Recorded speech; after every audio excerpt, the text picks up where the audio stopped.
آج ہم شروع کرتے ہیں اسلامی تحریکات عہد جدید کا کوڈ نمبر 1908 ہے، جس کا یونٹ نمبر 4 اور یونٹ نمبر 4 کے پوائنٹ نمبر 3 ہے اس کا نزہت العلماء کا سیاسی کردار۔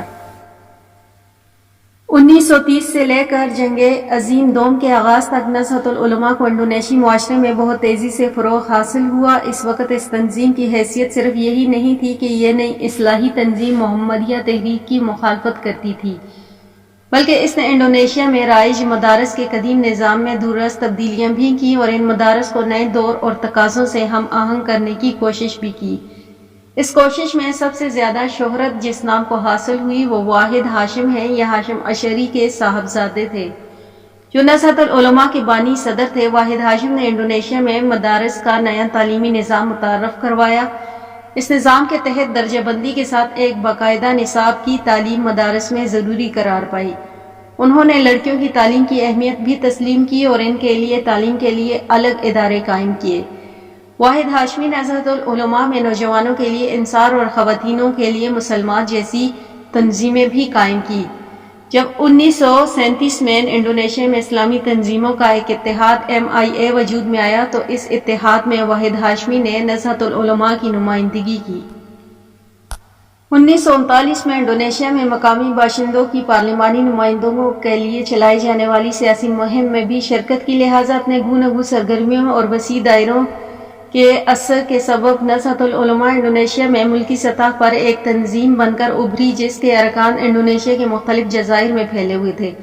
جنگ عظیم دوم کے دوران 1942 سے 1945 تک ایک مختصر وقفے کے لیے جاپان نے انڈونیشیا پر قبضہ کر لیا اور ڈچ حکمرانوں کو راہ فرار اختیار کرنے پر مجبور کر دیا گیا۔ جاپانی قبضے کے دوران ڈچ استعمار کے تحت کام کر چکی اسلامی تنظیموں نے بالکل ایک نیا تجربہ کیا۔ ابتدا تو جاپانیوں نے دیگر سیاسی تنظیموں کی طرح نزہت العلماء اور محمدیہ تحریک پر بھی پابندی عائد کر دی، لیکن یہ پابندی جلد ہی اٹھا لی گئی اور انہیں مذہبی تنظیم کی حیثیت سے کام کرنے کی کھلی چھوٹ دے دی گئی۔ دیگر اسلامی تنظیموں کی طرح نزہت العلماء نے بھی جاپان کی حمایت کی اور جاپانیوں کے حق میں عوامی بیداری کی مہم چلائی۔ اس دوران MIA کی جگہ معشومی تحریک نے لے لی جو اسلامی تنظیموں کا نسبتاً وسیع اور زیادہ مؤثر پلیٹ فارم تھا۔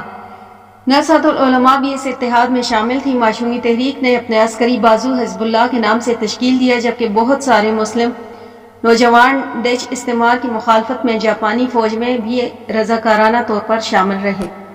جاپانی فوجیوں نے ان سب کی فوجی تربیت دی۔ 1945 میں جاپان کی شکست کے ساتھ جب انڈونیشیا پر سے جاپانی قبضہ ختم ہوا تو سابقہ ڈچ حکمرانوں نے ایک بار پھر سیاہ و سفید کا مالک بننے کی کوشش کی، لیکن اس وقت تک انڈونیشیا میں آزادی کی تحریک بہت زور پکڑ چکی تھی جس میں اسلام پسندی بھی پیش تھے۔ اس وقت اسلامی رہنماؤں نے بشمول نزہت العلماء قوم پرستوں کا انڈونیشیا کے لیے دستور سازی میں ساتھ دیا۔ اس وقت اسلام پسند رہنماؤں کا زور اس پر تھا کہ انڈونیشیا ایک اسلامی ریاست قرار دیا جائے اور اس کے دستور کی بنیاد شریعت اسلامیہ ہو۔ البتہ قوم پرستوں اور کمیونسٹوں کے مخالفت کی وجہ سے ایک ایسے 5 ستونی فارمولے پر اتفاق کرنا پڑا جس میں خدائے واحد کو اول درجے پر رکھا گیا۔ یہ دستور 18 اگست 1945 کو انڈونیشیا کی آزادی کے اعلان کے ساتھ ہی نافذ کیا گیا۔ لہٰذا انڈونیشیا میں سب سے زیادہ جو تبدیلی رونما ہوئی وہ یہ ہے کہ دوران اسلام پسند رہنماؤں کو سیاست اور انتظامیہ دونوں شعبوں میں کافی دخل حاصل ہو گیا۔ کی جنگ آزادی جو 1945 سے 1949 تک جاری رہی، اس میں معشومی تحریک کے نوجوان بازو حزب اللہ نے بڑھ چڑھ کر حصہ لیا۔ اس کے رضاکار کثیر تعداد میں آزادی کی جنگ میں شریک ہوئے۔ حزب اللہ کے کمانڈوں میں نزہت العلماء سے تعلق رکھنے والے علماء بھی تھے۔ فوجی تعاون کے ساتھ ساتھ ان علماء نے آزادی کی تحریک میں ایک نئی جان اس وقت ڈالی جب اکتوبر 1945 میں ایک فتویٰ جاری کر کے ان لوگوں نے جنگ آزادی کو فی سبیل اللہ قرار دیا اور تمام انڈونیشیا مسلمانوں نے شمولیت اختیار کی۔ اس فتوے کے بعد از جنگ آزادی ایک نئے مرحلے میں داخل ہوئی۔ تاہم 1949 میں ڈچ حکمرانوں نے انڈونیشیا کی آزادی کو تسلیم کر لیا۔ پوری جدوجہد آزادی کے دوران انڈونیشیا کی اسلامی تنظیمیں معشومی تحریک کے تحت متحد رہیں جو ان کا ایک ڈھیلا ڈھالا اور وسیع تر اتحاد تھا۔ البتہ نزہت العلماء سے تعلق رکھنے والے روایت پسند علماء کو معشومی تحریک سے شکایت یہ تھی کہ اس میں علماء کی کونسل کو حتمی فیصلہ کرنے کی مخصوص پوزیشن دی جائے۔ جبکہ معشومی تحریک میں شامل دوسری اسلامی پارٹیوں کے رہنما جو زیادہ تر سیکولر تعلیمی اداروں سے آئے تھے اس پر راضی نہیں ہوئے۔ 1952 میں نزہت العلماء نے معشومی تحریک سے علیحدگی اختیار کر لی۔ نزہت العلماء نے 1955 میں دستور ساز اسمبلی اور پہلے پارلیمانی انتخابات میں تنہا شرکت کی اور 18.4% ووٹ حاصل کر کے انڈونیشیا کی 4 سب سے بڑی سیاسی پارٹیوں نیشنلز پارٹی، معشومی پارٹی، کمیونسٹ پارٹی میں سے ایک رہی۔ نزہت العلماء کی اس مقبولیت کا اندازہ پہلے سے بہت کم لوگوں کو تھا کیونکہ تنظیم میں صرف چند ہی ایسے لوگ تھے جو قومی تحریک اور نزہت العلماء سمیت سبھی اسلام پسند پارٹیوں کی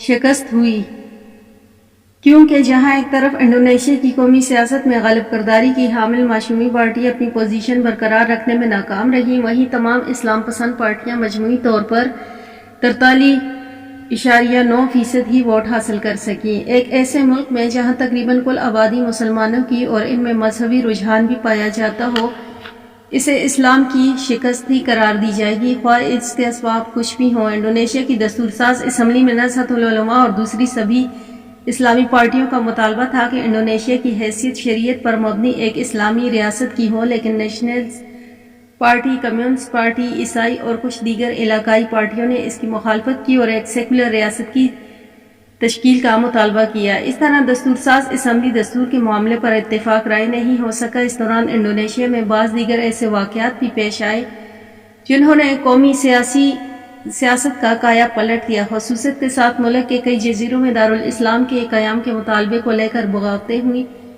ان لوگوں کے ساتھ معشومی پارٹی کی قیادت کی اکثریت نے نہ دیا، یہاں تک کہ 1958 میں ایک متوازی حکومت بھی قائم ہوئی۔ اس کو بہانہ بنا کر سکارنو نے دستور ساز اسمبلی تحلیل کر دی، بغاوت میں شرکت الزام معشومی پارٹی اور سوشلسٹ پارٹی پر پابندی عائد کر دی، پھر 1945 کا دستور ہی نافذ کر دیا۔ صدر سکارنو نے اس کے بعد ایک مشترک حکومت جس میں قوم پرست مذہبی نزہت العلماء اور کمیونسٹ سبھی شامل تھے تشکیل دی۔ اس پورے وقفے کے دوران نزہت العلماء کا رول بہت دلچسپ رہا۔ ایک طرف کچھ اسلام پسند پارٹیاں بغاوت کی حمایت کر رہی تھیں تو دوسری طرف نزہت العلماء صدر سکارنو کو فقہی اصطلاح کے مطابق دستوری سربراہ تسلیم کرتی رہی، جس کی اطاعت لازم ہے۔ حقیقتاً قصہ یہ ہے کہ جب سے انڈونیشیا کی جمہوریت وجود میں آئی، اس وقت سے نزہت العلماء مختلف مشترک کابینوں میں شرکت کرتی رہی۔ اس کا یہ فائدہ ہوا کہ اس کے ذریعے تنظیم سے تعلق رکھنے والے متعدد سیاستدانوں کو متعارف کرانے میں اسے کامیابی ملی۔ ان میں سب سے اہم نام ادھم چاڈ کا ملتا ہے، جنہیں 1952 میں وزارت کا عہدہ اس وقت حاصل ہوا جب وہ انڈونیشیا کے سب سے پہلے وزیر اعظم بنائے گئے۔ اس طرح 1949 سے لے کر 1972 تک مذہبی امور کی وزارت کا محکمہ مستقل طور پر نزہت العلماء کی قیادت کے پاس رہا، جس نے ان کی سیاسی اہمیت کو مستحکم کرنے میں نہایت ہی معاون اور کردار ادا کیا۔ خصوصیت کے ساتھ 1960 سے 1965 کے ناکام کمیونسٹ انقلاب نے حالات میں مزید تبدیلیاں کی۔ نزہت العلماء نے انقلاب کو کچلنے میں سوہارتو کی قیادت والی فوج کی حمایت کی اور اس بات پر زور دیا کہ کمیونسٹوں اور متشدد قسم کی قوم پرستوں کو قومی سیاست سے بالکل ہی بے دخل کر دیا جائے۔ نزہت العلماء کے ارکان پارلیمانی نے نہ صرف کمیونسٹ پارٹی پر پابندی کے لیے دباؤ ڈالا بلکہ صدر کو بھی احتساب کے دائرے میں لانا ضروری سمجھا۔ 1967 میں سورکانو کی جگہ سوہارتو نے لے لی اور ایک نام نہاد نیو آرڈر جاری کر دیا گیا۔ 1965 میں اس کے بعد انڈونیشیا میں جو سیاسی تبدیلیاں واقع ہوئیں، ان کے سبب 1955 میں انڈونیشیا کی سیاست کی جو 4 بڑی سیاسی پارٹیاں نمودار ہوئیں، ان میں صرف نزہت العلماء ہی کو 1971 کے انتخابات میں حصہ لینے کا موقع مل سکا۔ اس بار کے انتخابات میں نزہت العلماء نے حزب اللہ کی قیادت میں 1,50,00,000 ووٹروں کی حمایت حاصل کر کے 18.3% ووٹ حاصل کر کے اپنے 1955 کے ریکارڈ کو برقرار رکھنے میں کامیابی حاصل کی۔ 1971 کے انتخابات میں تشکیل نو شدہ حکمران کولیگڑ پارٹی نے 63% ووٹ حاصل کر کے ایوان میں مکمل اکثریت حاصل کی، لہٰذا انتخابات میں سوہارتو کے نیو آرڈر کے تحت جو حکومت تشکیل پائی، اس میں نزہت العلماء کو حصہ دینے سے انکار کر دیا گیا اور آزادی کے بعد پہلی بار ایسا ہوا کہ کابینہ میں نزہت العلماء کو ایک بھی نشست نہ ملی۔ 1971 کے انتخابات میں ایک طرح سے نزہت العلماء کے سیاسی زوال کا نقطۂ آغاز تھا۔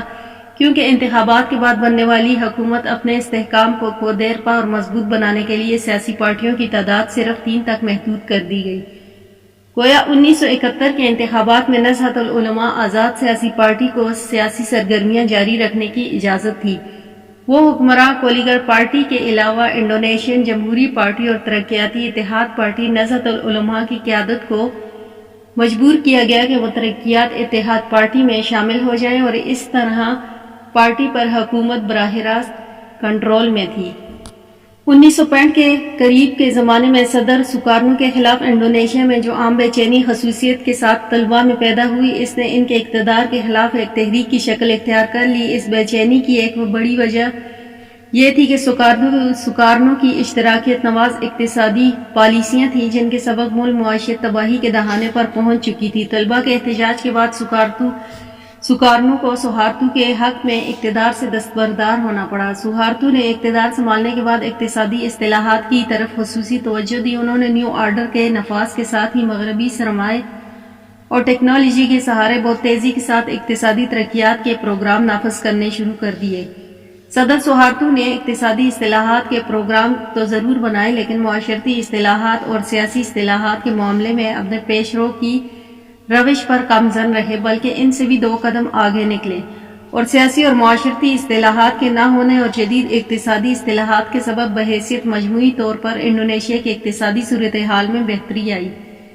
لیکن انہی کی وجہ سے کئی طرح کے معاشرتی مسائل بھی پیدا ہوئے، مثلا دولت کا مکمل ارتقاء شہری آبادیوں میں ہو گیا، وہ بھی سوہارتو اور ان کے قریبی لوگوں تک، اور مقامی صنعت کاروں اور تاجروں کو بین الاقوامی سرکاری کمپنیوں کو سرمایہ کاری کی اجازت دے کر بالواسطہ طور پر کمزور کر دیا گیا۔ سوہارتو حکومت کی ان اقتصادی اصلاحات سے انڈونیشی معاشرے پر جو منفی اثرات مرتب ہو رہے تھے، ترقیات اتحاد پارٹی میں شامل نزہت العلماء ان کے خلاف پارلیمان میں آواز اٹھاتی رہی اور ان پر افسوس کا اظہار کرتی رہی۔ مزید برآں سوہارتو حکومت نے مسلمانوں کے آئلی قوانین اور حقوق سے متعلق بعض غلط فیصلے کیے جن کے خلاف نزہت العلماء نے پارلیمان سے واک آؤٹ کیا، اور دیگر اسلامی پسند پارٹیوں نے ان کے خلاف مظاہرے کیے۔ البتہ حکمرانوں نے ان کے اس اقدار کو اسلامی دہشت گردی قرار دے کر جو اسلام پسند طاقتیں نمودار ہو رہی تھیں انہیں کچل دینے کی کوشش کی۔ 1982 میں سوہارتو حکومت نے پانکشیلا کے نام سے ایک ایسا قانون نافذ کرنے کی کوشش کی جو تمام سیاسی اور معاشرتی تنظیموں کی بنیاد قرار پائے۔ یہ قانون 1985 میں تناؤ کے ماحول میں مباحثے اور بعض خونی واقعات کے بعد منظور کر کے عوام پر مسلط کر دیے گئے۔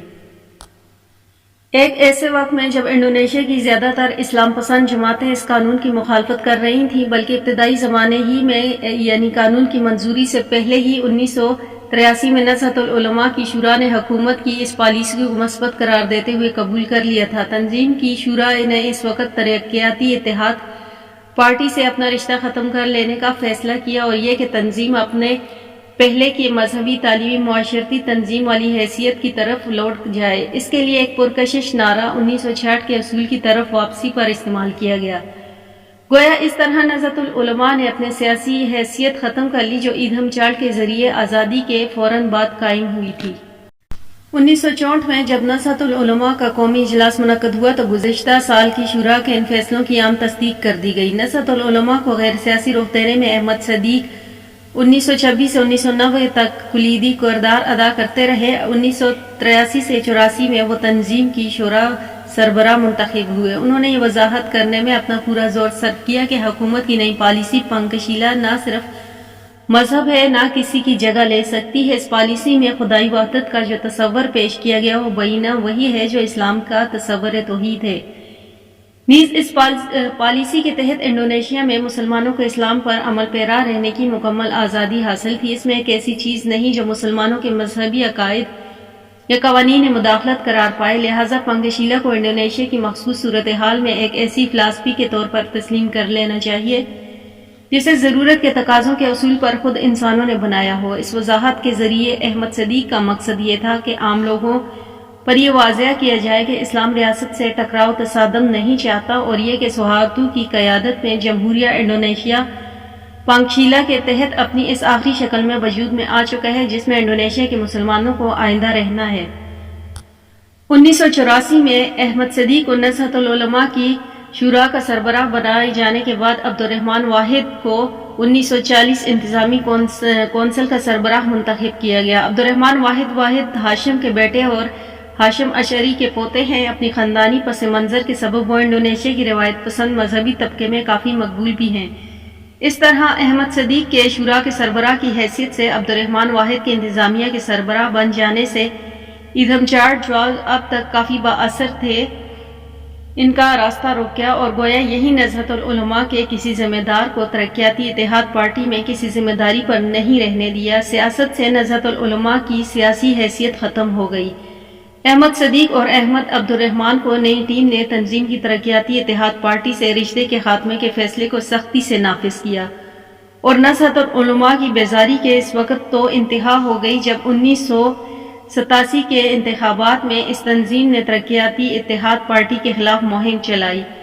نتیجے میں ترقیاتی اتحاد پارٹی کے ووٹوں میں بھاری کمی آئی۔ 1979 کے تنظیمی انتخابات میں احمد صدیق اور عبدالرحمن واحد تنظیم کے بے دست سیاستکاروں کی شکایت کے باوجود ایک بار پھر منتخب کر لیے گئے، جس سے ظاہر ہوتا ہے کہ نہضت العلماء کے مقامی کارکنوں میں ان دونوں کو بہت مقبولیت حاصل ہے۔ 1990 میں احمد صدیق کی وفات کے بعد سے نہضت العلماء کے سیاہ و سفید پر عبدالرحمن واحد کا قبضہ ہے۔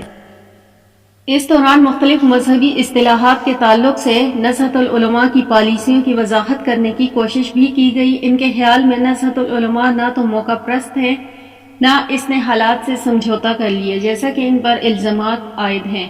ان کے مطابق نہضت العلماء کے سیاسی اور غیر سیاسی رویوں کو اسلامی روایت کے اس پس منظر میں دیکھا جانا کہ جس کی وارث ہو۔ نہضت العلماء کی پوری تاریخ پر ایک سرسری نظر ڈالنے سے اندازہ ہوتا ہے کہ 1949 میں انڈونیشیا کی آزادی تک اس کا کردار بہت روشن رہا۔ اس دوران MIA میں معشومی تحریک جیسے اسلامی اتحادوں میں شامل رہی، البتہ آزادی کے بعد نہ جانے وہ کون سی مسائل جن کے تحت ان کے رویے میں نمایاں فرق واقع ہوا۔ اس وقت سے سہارتو کے آخری زمانے تک نہضت العلماء بالواسطہ یا بلاواسطہ طور پر ارباب اقتدار کے ہم نوا اور حمایتی رہی۔ اس رویے نے اسے اتنا فائدہ پہنچایا کہ مذہبی بیوروکریسی پر اس کی گرفت بہت مضبوط ہو گئی، لیکن اقتدار سے قربت تک کا نتیجہ یہ ہوا کہ اس تنظیم کے علماء میں اخلاق کا زوال آیا اور ایک وسیع حلقہ رکھنے کے باوجود اس کے حلقے پر اثر میں کمی آئی۔ 1983 کے بعد سیاست سے علیحدگی کے بعد یہ تنظیم کسی نہ کسی طور پر ارباب اقتدار کی پشپناہی کرتی رہی۔